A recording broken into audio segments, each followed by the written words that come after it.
Howdy everyone, we're back with some RPG horror stories. Today we're going to talk about a GM that might want to kill a PC, a DM showing their true colors, and a player that refuses to suffer consequences. Our first story is from Reddit user Orpasayach. I apologize, I definitely butchered that name. Their titled post is When the GM Decides Your Character Must Die. So, I decided to play Shadowrun 5e with a new group. My character was a combat decker with a stolen cyberware and a sweet bike, which is being hunted by the Mafia. I thought it would be a cool hook for some intense roleplay and maybe a few chase scenes. Oh, how wrong I was. For those unaware, Shadowrun is a cyberpunk / high fantasy TTRPG. Think like Cyberpunk, like 2077, with its dystopian sci-fi setting and guns, but with orcs, elves, dwarves, and magic. From the very first session, the GM made it clear that my character was not going to have any fun. Every time I tried to hack something, he'd say, "The Matrix noise is too high," or "There are no devices connected to the Matrix here." It felt like he was deliberately shutting me down, but I tried to roll with it. I'm going to interject here. It sounds like the GM didn't make it clear enough that hackers were not going to be the focus of this campaign or a hacking-based character, be it because the GM finds hacking to be intimidating as a mechanic, or they just didn't want the story or game to potentially focus on it. Either way, from the sounds of it, this needed to be better relayed to the players, and possibly this GM should have told this person to roll a new, more non-hacker focused character. That way this could have been avoided. Back to our story though. Then, during our first mission, things went from bad to worse. We successfully completed the objective, only to be ambushed by 40 cyber orcs with assault rifles and a massive mafia boss with a heavy machine gun and a monowire halberd. This guy had an initiative of 40, holy crap, that's really high, attacked everyone at once, and somehow always spotted my character no matter how well I hid. It was ridiculous, but we managed to take him down after spending a lot of edge. Edge, for those of you who aren't aware, is a type of kind of luck that the PCs can use to potentially get out of bad situations or rolls. Now, I'm not sure on the balancing and what level these PCs were, but this sounds like a really tough fight for a first mission. But I guess they came out on top, so that's good. To continue though, just as we thought we might survive, the cop showed up 15 seconds after the fight started and arrested us without any chance to escape. Our Johnson bailed us out, but my character's bike was confiscated. Determined to get it back, I decided to steal it from the new owner during downtime.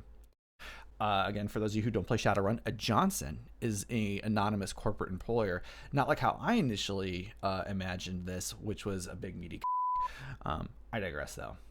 If the GM wasn't wanting the character to go after something of theirs that was stolen, my recommendation is don't take it in the first place, or make sure you lay out the stakes as this character is kind of going in the process of doing this action or beforehand. Back to our story though. This is where the GM's vendetta became obvious. As soon as I tried to intimidate the new owner and take the bike, a cop with a stun baton appeared instantly. I spent more edge to escape, but then a patrol car showed up. Despite my character having high driving skill, 14 dice, and a sports bike, the cop somehow kept up with me, winning every driving contest. They started shooting, knocking me out, and my character died in a crash. I decided not to burn edge. The GM's explanation, that's just how the world works. Okay. I'm not sure if the GM was hiding rules while this is happening, or a case of kind of like dice telling stories where the dice just weren't in favor of the player here. But this does sound more like a case of the GM really wanting to get rid of this character, or just not properly explaining how dangerous the situation that they're going into was. I am leaning more towards the GM wanting to stop the player from doing something they don't like, with cops like constantly spawning behind the player, like a bad guy teleports behind people in an anime.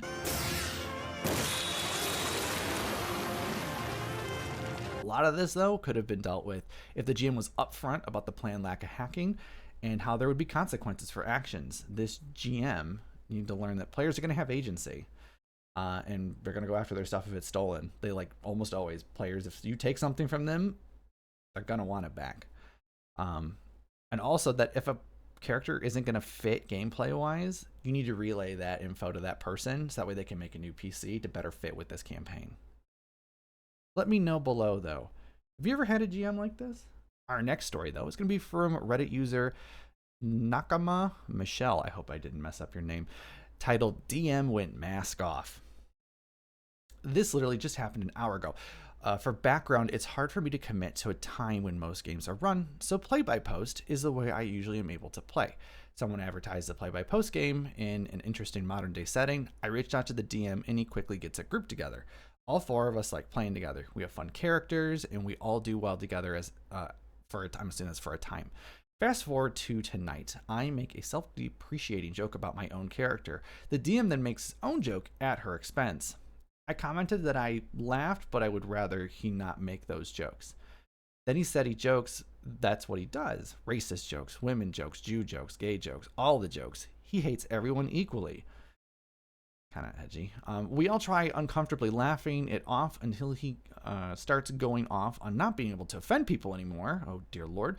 And how he should be able to be proud to be white. Okay. Yep, all 4 players left really quickly. Okay. Yikes. Kind of glad everybody left that group. Hopefully this group wasn't going for a long time. Because it might have gotten a lot worse really quickly there. Let me know down below though, have y'all ever dealt with a DM or player like this? You know, making uncomfortable jokes, that can happen. But it can be handled properly. And it sounds like this person did, where they're just like, hey, you know, I'm not very comfortable with this. Like, could you not do that in the future? Perfect way to handle the situation. But I don't think there was any saving this group. This DM clearly, they have a way they want to act, and this group does not meld with that. And that's okay. Hopefully that DM finds their people, and they can have all the fun they want. And hopefully this player didn't spend a ton of time in this situation. Today's video is sponsored by me. That's right, me. I stream on Twitch during the week, generally from 7 to 10 p.m. Central. I play a variety of games, like Marvel Rivals or Kingdom Come Deliverance 2, or whatever the hell I'm feeling like. And so if you want to hang out, talk TTRPGs, or just whatever, click that link down below and follow me on Twitch. Hope to see you there. Alrighty, today our last story is going to come from user Random Joseph, titled "Player Keeps Asking for Exceptions but Doesn't Want to Deal with the Consequences." This sounds like it's going to be fun. Hey, I don't really post on Reddit, but this story had stuck in my mind for a while. I was DMing a 5e game for some friends, and we were planning to go through Tales from the Yawning Portal. Most of my players came up with quirky yet fun designs for characters, and I did my best to accommodate their ideas. Oh, the joys of being a DM. One of my players, the problem player, wanted to play an artificer with a mechanical pet. Okay, this doesn't inherently sound bad. Artificers do have the option to take a mechanical pet. It's known as a Steel Defender, right around level 3, if they go into the Battlesmith subclass. So this can be done. That's fine, I thought. However, it was difficult to incorporate into the rules. He wanted to use the spell Tiny Servant, but that's a 3rd level spell, which he wouldn't get until he hit level 5. And everyone in the party was starting at level 1. It took a bit of negotiating and talking with the other players on what they're okay with, but we decided to allow him to have the Tiny Servant spell for the cost of one of his spell slots, which he would be refunded should he ever reach level 5. Hint, he did not. Okay, this DM did a really good job balancing and kind of making this work. I personally would probably make them earn and build towards that pet. Like, I would probably push them towards that Steel Defender, because you can get to level 3 pretty quick, which is when you'll take your subclass for Artificer. But this looks like it was an agreeable workaround. All the players were down for this, and the DM was as well. Tiny Servant, I think, is a bit of an interesting choice to get their PC there, but hey, it works. The game went on fairly well. Artificer was less a spellcaster and more of a support, which I think Artificer tends to be, but other players were fine with that, except Artificer, of course. He complained a lot about how he only had 1 spell slot. He believed it was unfair since it nerfed him as a magic user. Never mind, he was casting a 3rd level spell at level 1. I told him I didn't mind reverting the rules we made on Tiny Servant, but he did not want to lose his combat pet.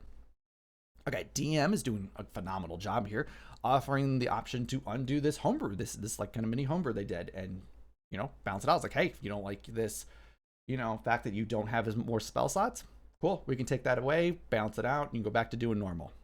Perfect, this is awesome. Eventually, the party got enough experience to level up, and I told everyone just to take the average roll for their health bonus. Artificer, though, had another idea. He wanted to roll for his health. I rolled my eyes, give them a foot, and they'll take a mile. I told him I was ruling that we take the average and didn't want to bend the rules a second time for him. He said that it wasn't against rules as written, which is technically correct, that players could roll for their health or take the average, and that since he was an Artificer with an 11 in con, he really needed the extra health. I calmly, and probably a little condescendingly, explained to him that allowing him to roll would make things unfair, both for him or for the other players. Besides, he wasn't likely to get more health by rolling. In fact, he only had a 3 in 8 chance to get a higher score, yet he had a 1 in 2 chance to get a lower score. We went back and forth for a bit until I relented. Okay. I've dealt with a player like this, and it's pessimistic to think this way. This, like, if you give them an inch, they'll take a mile. But sometimes players are extra, and it sucks. I personally offer to let my players in my games either take the average or they can roll the health die twice and take the higher of the two rolls. But if they roll, they must take that roll. So you roll your 2 dice, and if you end up with 2 ones, guess what? You're taking that one. I can understand why a DM would prefer to have their PCs take the average, and they're doing a good job of keeping things fair. To continue though. Fine, I said. Roll for your health increase, but whatever comes up on the dice is what you have to take. Got it? Yeah, I know it's a gamble, but I really need the health. You rolled a 2. I think I'll just take the 5. No, you rolled a 2, plus 0 from your constitution, so that's all you're getting. But you let everyone else take the average. As you can imagine, he was not happy with my ruling. We got into another argument over this before he just threw his hands up and stormed out. Okay, at this point, I as a DM would have a discussion with this player. Because this table just might not be for this person. And by table, I kind of really mean me, because I don't want to deal with this shit. But it's also for the table. Someone getting angry about consequences to the point of storming out isn't going to be a good fit for most tables, and those difficult conversations are necessary to avoid future pain and annoyances. Now, in this situation, I might not necessarily kick the player, but I would tell them you either need to follow the guidelines that are being set as the DM, or you might need to look into finding a new table. To cap off that conversation, I would probably offer an olive branch and just like, hey, you need to follow the guidelines I set. But this one time, I'll allow you to take the average, but there's a line here now, and you are not going to cross that line. So you won't be doing any more asking for more stuff, any of these extra things. And also, you're not going to be rolling for health anymore going forward. You either take the average or you won't. Like, line in the sand. To continue our story, though. The next session, I welcomed everyone back and went over their character sheets to make sure everyone had leveled up correctly and hadn't forgotten anything. I like to do this as a DM, just because I want to know what your characters are doing. Not that I don't trust my players, but I want to make sure you're doing stuff correctly, and it also helps me understand what your characters are doing as I watch them grow. Nothing seemed to be amiss until I got to Artificer's sheet. You should have 10 HP, not 13. What do you mean? You rolled a 2 last session. Add that to the 8 from level 1, and with nothing added from your constitution, you should have 10 HP. I didn't roll. You made everyone take the average, remember? I distinctly remember getting into an argument with you about your right to roll. It was at this point that the other players chimed in and told him to stop trying to game the system. He shot back that it was unfair, that he needed the health. He said that we had already taken a spell slot from him, and now we wanted to make things more unfair for him. I told you the price for getting the tiny servant spell was one of your spell slots. I told you the price for rolling for your health would be taking whatever comes up on the die. I do not feel these are unfair things to ask, and you agreed to both. You gave me an ultimatum. What else was I supposed to do? Play the game like everyone else?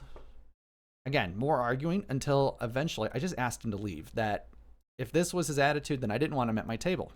Agreeable. The group fell apart shortly after. It sucks because I had a really good time with the other players, but after the whole debacle, everything just felt awkward. Perhaps I should have just let him have those exceptions, but I've done that stuff before, and it just led to one player being way too overpowered compared to the others, which can ruin the fun. Should I have allowed Rule of Cool? Should I have stuck the rules and not made any exceptions in the first place, or was this guy just a dickhead?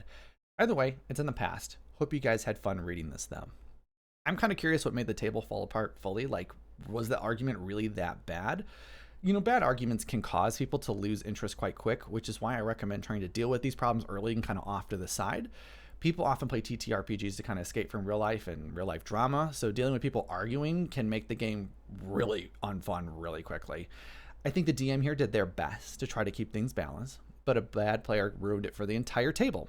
I say learn from these experiences and have fun with your next table. I think that this was not Rule of Cool what this person was trying to go for. This person was just trying to get an unfair advantage. Rule of Cool would be something like, hey DM, I want my rogue to go dashing towards this BBEG, and I want to like leap off of say you're fighting in a big church, and I want to leap off this pew and do a cool somersault and like land on them and stab into their chest. That's rule of cool, you know. And maybe they don't have enough movement, and rule of cool would be allowing them to maybe roll an acrobatics check to make that check. This is not rule of cool. This is a character trying to be more powerful than what they should be at the time. That's going to be it for me today, though. Thank you all for tuning in. If you enjoyed today's video, hit that like button and don't forget to subscribe for more. And please don't forget to comment down below on your thoughts on either 3 of our stories. Thank you again for sponsoring today's video, and I will see you all later. Have a good one, everybody.